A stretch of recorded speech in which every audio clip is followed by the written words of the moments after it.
Anyway, what I'd like to do today is sort of try and paint a picture of New Zealand now, what makes our country, in my view, the way it is from a winemaking perspective, some of the impacts that climate change is likely to have, which comes from Chris's team at NIWA, that was funded by the New Zealand Wine Growers Research Centre.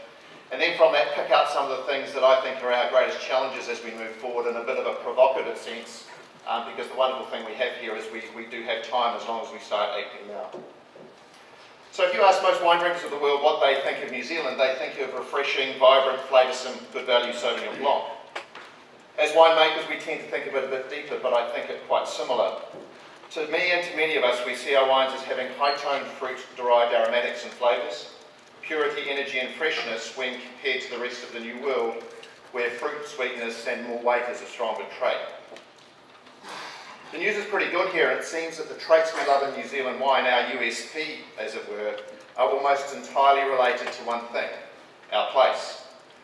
And this is not a bullshit terroir story, it is an absolute fact of life that the combination of environmental factors that the Big Bang, continental drift and the Kaikoura orogeny gave to New Zealand delivers a nirvana-like environment for producing flavoursome, healthy, refreshing fruits of all temperate fruits and vines. This is how I define our place. If you think about it, the big picture is there's no other place in the world that is long and skinny, situated in the sweet latitudes for agricultural production, that is over 1,000 miles away from its nearest big island or continental neighbour, surrounded by a temperate ocean, and has youthful, fertile soils. There's nowhere else in the world like it. And we're not talking today about what happens for a grapevine. A grapevine will grow anywhere. What we're talking here is what does that mean to a grapeberry? Well, it's not one thing, and it's a combination of all of the things that I've put on the table there.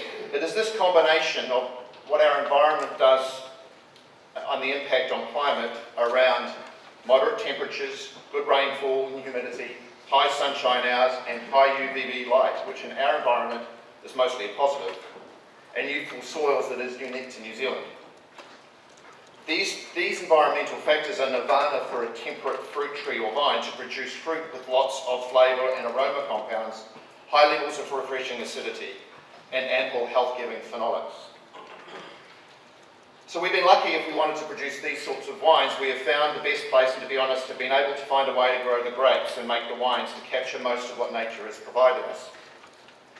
But what of the future in a climate change scenario? And what does that scenario look like, assuming, of course, that we all believe that this is going to happen? While some still don't and suffer seriously from a recently diagnosed disorder called CCDD, or climate change denial disorder. Let's take a look, and apologies to Republicans in the audience. Does your parent, grandparent, or political representative suffer from climate change denial disorder? CCDD is a rapidly spreading disease that World Health officials say, if left untreated, could destroy the entire planet. There's nothing more relaxing than being out here in the water. Hey, get out of the way! Climate change denial disorder is a rapidly spreading disease that attacks the neurons, making it impossible to comprehend basic words like world, melting, not good, science. They say the temperatures are higher than normal these days. I think that's a bunch of new age hooey garbage. It's snowing right now. Who cares if I'm in Southern California? I don't believe the ice caps are melting. I believe the polar bears are just getting fatter and weighing them down. Ever think of that, hippies? I'm gonna wait till more horrible shit happens to our planet. And I'm a senator, so fortunately, I get to make those decisions for all of us. You're welcome. I'm not a scientist. Who listens to those nerds anyway? Droughts. We're fine! 56% of Republicans in Congress have been severely infected with CCDD and need your help immediately. They include Jim Inhofe, Lisa Murkowski, Steve Daines, Ted Cruz, Marco Rubio, Joni Ernst, Bobby Davis, Mike Pompeo, Mitch McConnell, Rand Paul, Andy Harris, Ann Wagner, Jeff Sessions, Zach Garrett, Jim Fox, Mayor, Bill Schuster, Paul Ryan, and many, many more. Doctors say the only known cure for CCDD is a Q-tip, so you or your Republican representative can clean the shit out of your ears so you'll be able to listen to scientists who know more about science than you do. Results may vary.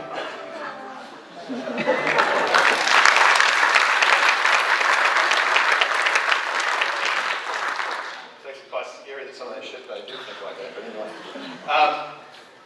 That's a really good website, the Funny or Die One, by the way. So using the best data we have, what does 2050 look like when our children and grandchildren are charged with the responsibility for our wines and vineyards? Seeing we are talking about what this will mean to the wine drinkers of the world, it's best to look at the data for Marlborough, although the pattern is similar for all East Coast wine growing regions from Hawke's Bay south. In this slide, so what I've done is collected the data together on the NIWA report, which has just been released, and picked out the things that will change. And that's going to take a little bit of time to go into all of the detail of that. I have a bunch of stuff in the paper if you want it. But the red ones are the big deals for me, which is the number of hot days.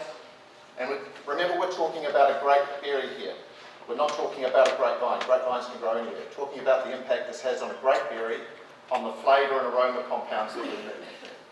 Hot days, growing degree days, number of heat waves, and the distribution of rainfall. Chris was talking about this idea and that we're going to have greater prominence of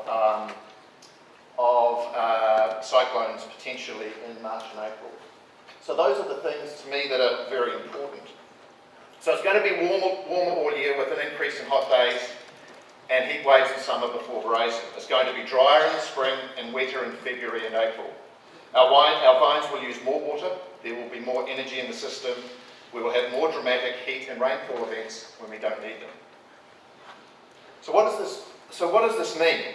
Well, from a risk point of view, we're getting more water at a time when we don't need it, September through November, followed by less rainfall at a time when we do need it, even more, December and January, interspersed with some periods of heavier, warmer rain when we absolutely don't want it, potentially in February and April.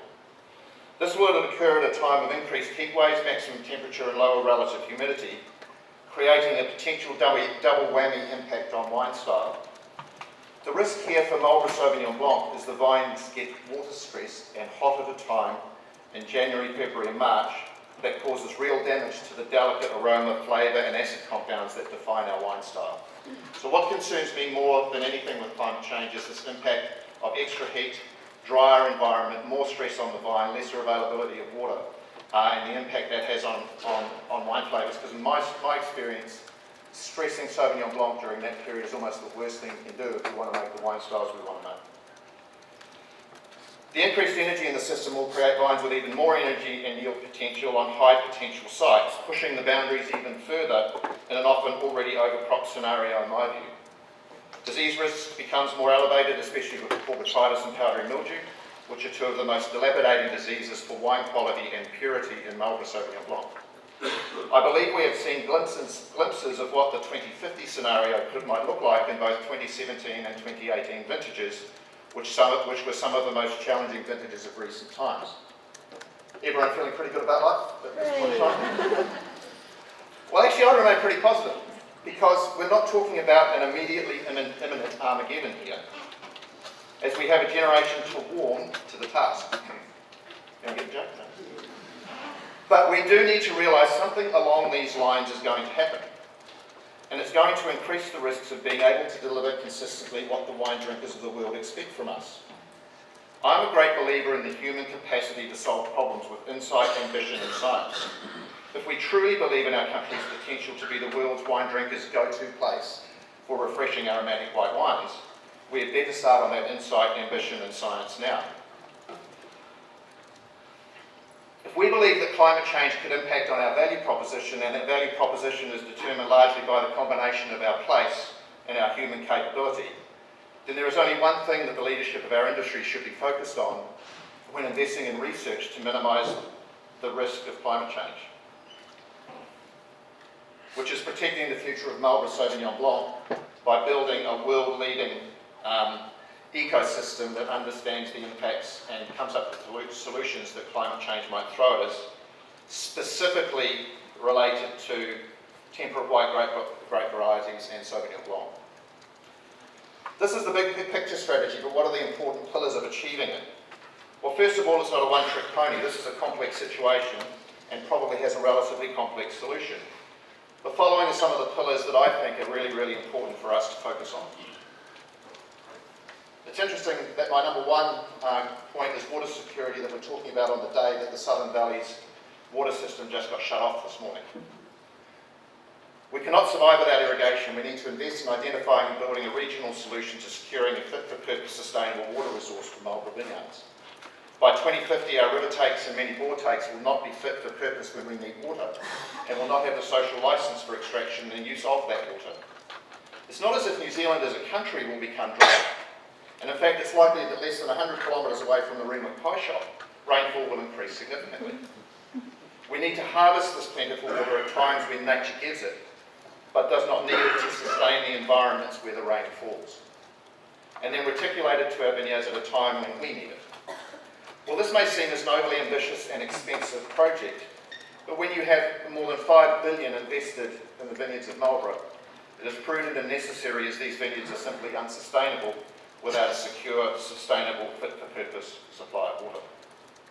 I think we need to invest in the science of water use more efficiently and truly practice precision horticulture here, instead of the old suck the thumb and see if I'm going to turn the irrigation on mentality that still pervades in many situations. This will require significant investment in vine physiology and wine science to identify the windows of opportunity. Rootstocks. I think we need to go back and look at our rootstock research again that we may have thrown out. We did this 30 years ago when I was at MAF.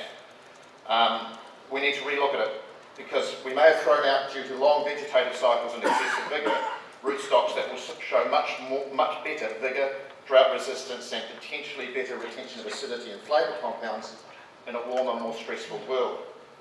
They exist all the way from 1103 Paulson to 110 Ruggieri to even some very old school rootstocks such as Rupestris St. George. Number 4, Sauvignon Blanc clones.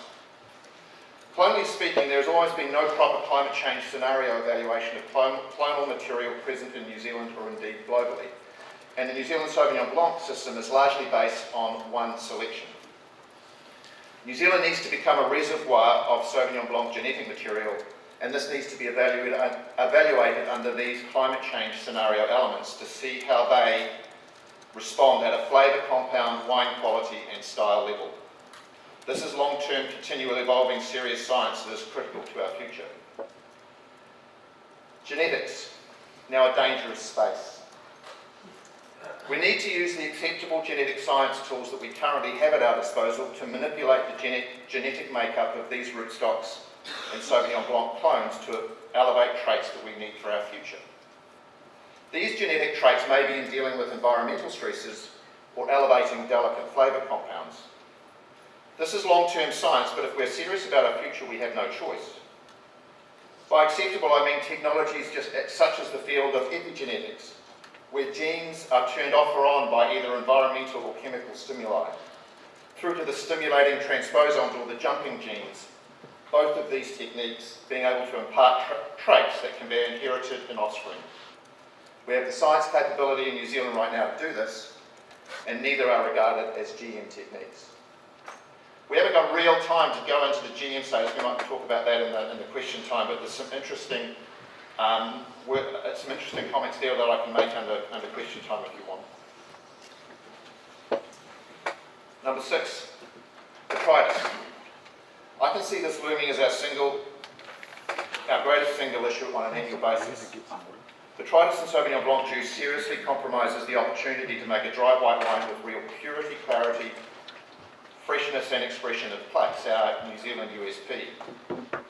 Increased rainfall in February after veraison will provide the catalyst for blossoming of detritus infections later in March and April, especially when combined with the likely increased warmth, humidity and April rainfall.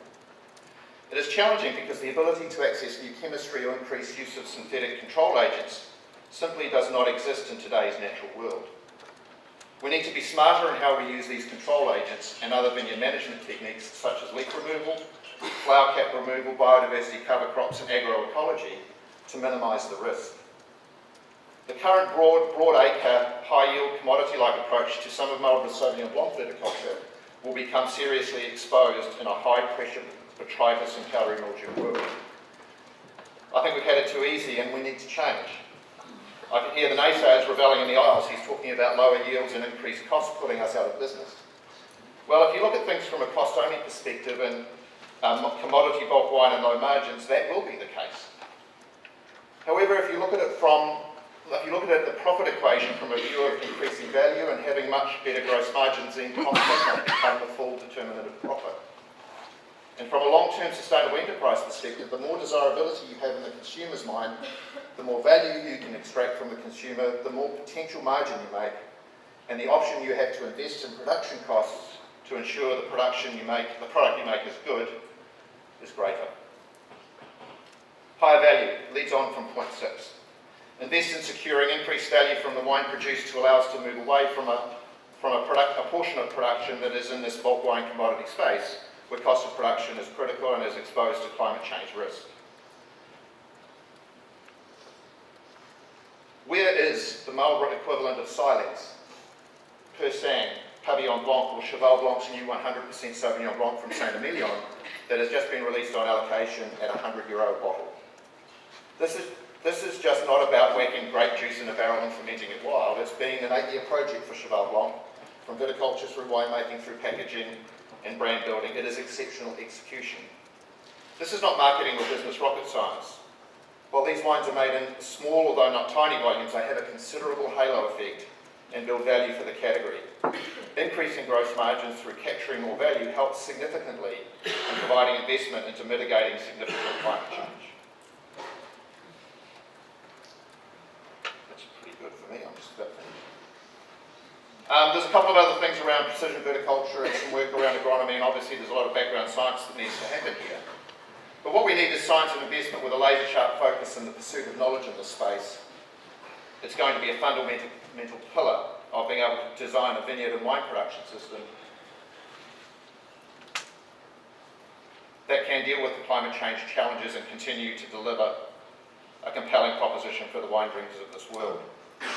So I think the picture is actually rosy for New Zealand wine in a climate change scenario.